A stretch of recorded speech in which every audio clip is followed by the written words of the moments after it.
We'll spend the last segment of today's session covering a few things for you to consider beyond the technical data collection side of the regs as you prepare for your implementation date.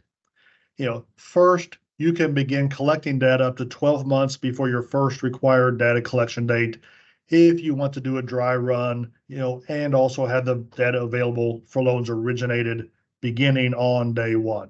Just be sure to follow all the rules when doing so. If you don't start collecting ahead of time, then you'll likely not have all the data for those early loans. It just means that you won't report them. Second, there's a little thing called the firewall. This portion of the rule prohibits an employer or officer of the institution who is, and I'll use air quotes here, involved in making any determination concerning the covered application from accessing the ethnicity, race, and sex of the principal owners or the minority, women, or LGBTQI plus owned status of the business. Before you hit the panic button, like I did, there's no requirement to change your current procedures. And if someone who is, involved in making any determination currently has access to that information, then you just need to make sure a notice to that effect is provided to the applicants. And, if you want to look back at that slide Sadie just covered, that's the second paragraph on the far left column is that notice. So I guess really, since we're talking about the firewall, I should probably advance to the firewall slide. Here it is. Doesn't mean to be involved in making a determination. So this could include decisions about whether to make the loan and decisions about the terms of the loan. It not only includes making the final decision, but also participating in the decision making or even just recommending that a certain decision be made. Remember a few years ago when you had to go through the duties of everyone on the loan side to determine if they were considered a loan originator under Truth in Lending? Well, step one here will be to go through a similar exercise and determine who may be, involved in making a determination. The commentary in the small entity compliance guide gives several examples. They'd be a good starting place to gain some insight, some context. One example that's included there is a scenario where you bring a certain situation to the compliance officer. Hey, can we do this? And the response from the compliance officer could impact a decision on the applicant. Then the compliance officer was involved in making a determination. So does that mean that the compliance officer can't have access to the demographic information, which seems crazy, and it shouldn't be a problem? The saving grace here could be the feasibility exception.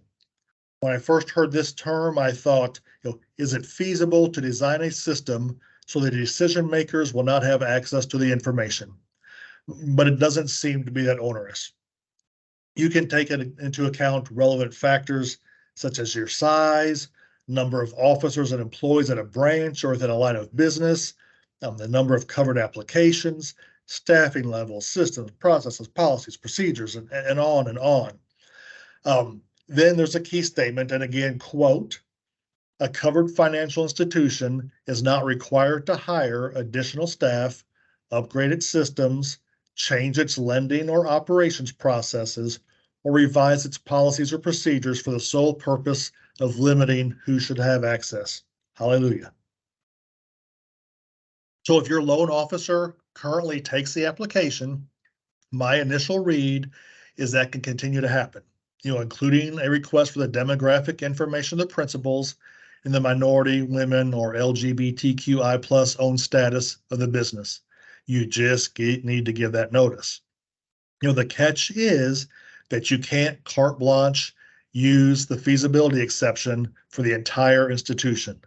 The exception should be determined either on an individual basis or for a group of similarly situated officers or employees, and you'll still need to erect that firewall for any individual or group who does not need to have access to the information. So for example, certain members of executive management or the loan committee may not need to have access.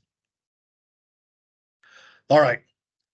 What are some other considerations to be sure we have a solid game plan going into this? We just talked about how you're going to approach the firewall. Sadie covered the data points you'll have to collect and report, and we started off by determining what tier you're in. So once you have your tier figured out, start working backwards and build a timeline by which you want to reach certain milestones so that you can measure your progress. The second bullet point on this slide is to discuss the issue with your staff, and I would say early and often. Let them know it's coming. Sadie gave a good overview of the data points.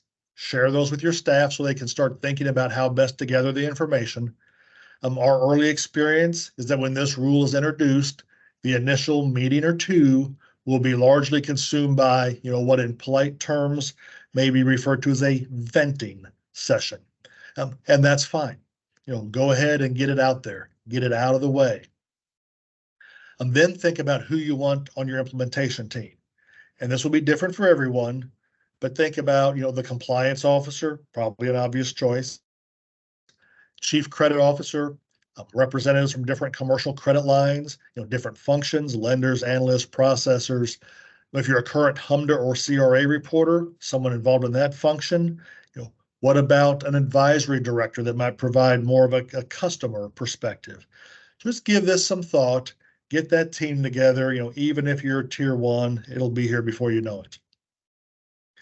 Then consider which of these data points do you currently collect, at least most of the time. How do you collect them? Where are they stored? Which data points do you not currently collect? And how will you go about that? Will this finally be the tipping point to begin using a commercial loan application? And yes, I said it, and I think Sadie mentioned it earlier. Maybe, maybe not, but it's probably a question that should be considered. If you're a current HMDA or CRA reporter, whichever platform you use for those will likely have a 1071 platform.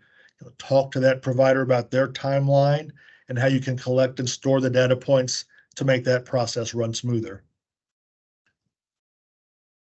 And one of the primary purposes of the rule is to facilitate the enforcement of fair lending laws. And just like HMDA, just like CRA, this data will be public. So think about how your denial rates and pricing might look if it's segregated by the different demographic data that will be collected and the demographics of the census tracts reported for those applications. If thinking about that causes some concern, is there any standardization to underwrite or pricing loans that might help to ease those concerns? As with the commercial application, is it time to consider a commercial rate sheet? And just as with the application, maybe not. But give some thought to how that data might look to examiners, community groups, the media, all who have access to it. At the end, you very may well decide to stick with the status quo, but give it some thought. All right. I'm sure there's more to consider than just these items, but they should give you a good place to start the conversation, within your institution. This slide includes links to several documents that the CFPB has already issued that we found useful and that those who will be hip deep in implementation should be familiar with. There's more that's listed here, but we wanted to keep it to one slide. You can find your way to most anything if you use that final 4 additional information link. A couple I do want to point out though are the executive summary. It's not short, just shy of 20 pages. But could be a good place to start with senior management to give them a flavor of what to expect. I'd also like to point out the Small Entity Compliance Guide, which is one of the more recently issued documents. This does a pretty good job of explaining the rule in, if not plain English, then in at least simplified English. So that pretty much brings our prepared comments to a conclusion. Thanks to everyone for taking an hour out of your day to spend it with us. In closing, I'd like to offer a word of encouragement. There's been a lot of doom and gloom talk surrounding this rule, comments about retiring a little early or changing careers to avoid implementation. And I understand that. It's going to be difficult. It's going to consume a large amount of your time, but you can do this. Over the last couple of decades, we've successfully implemented an explosion in BSA rules and expectations. Ability to repay, qualified mortgages, TRID, loan servicing, a complete overhaul of HMDA. We've made it through PPP, and you'll do the same with 1071. It won't be easy, but you can do it.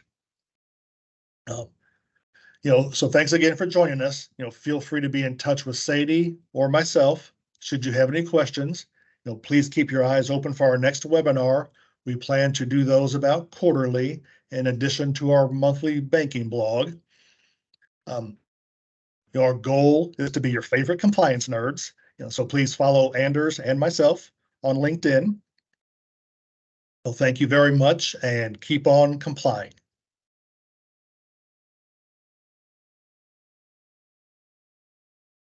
All right.